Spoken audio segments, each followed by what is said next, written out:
the more damage is done. To spot the signs of a stroke, you have to think and act fast. F. Face. Has their face fallen on one side? Can they smile? A. Arms.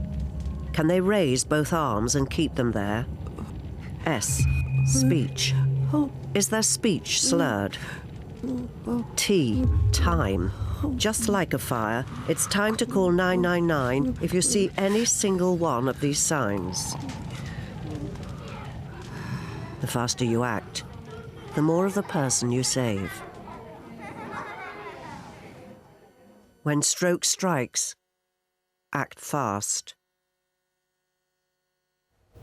Well, with us now, Sarah Scott and her mother, Joni, also Jo Corner of the Stroke Association. Good morning. Hello. Sarah, thanks very much for coming in and joining us this morning particularly. You were in an English class reading out loud when it happened? Yeah. Tell us what happened.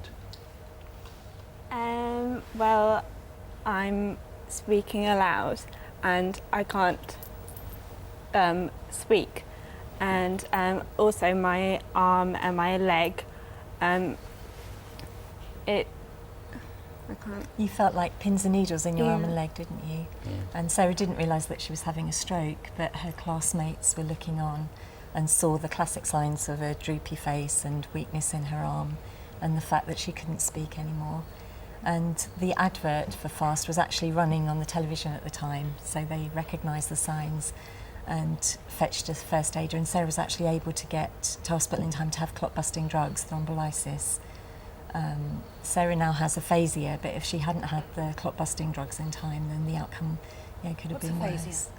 Aphasia is something that affects about a third of people who have a stroke, and they have communication problems. So unfortunately, Sarah went from being an A-level student just about to go to university to somebody who has problems reading, writing, and with her speech. She's still having speech therapy.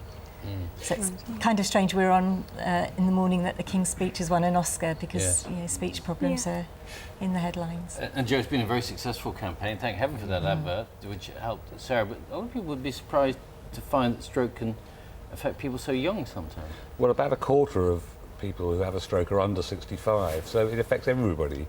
People of all ages, children have strokes. So we've got to really bust a lot of myths about stroke. One of the myths is that it's only older people. Another is that there's nothing you can do, and Sarah's a perfect advert for the fact that actually very prompt emergency treatment can make all the difference, and it's really important that people remember those symptoms and get into hospital quickly. How quickly do they need to get into hospital for it to make a difference? This clot-busting treatment needs to be administered within 3 hours, and you have to have a brain scan before you can have that treatment to make sure that you've got the right type of stroke for that treatment to work. But everybody needs to get into the hospital quickly because stroke units, which are special wards for people who've had a stroke, really do deliver a huge difference in outcome. Sarah, great that your friends managed to take action so quickly, but they have moved on academically, haven't they? And you're still sort of pretty much where you were. Well, how are you now? You're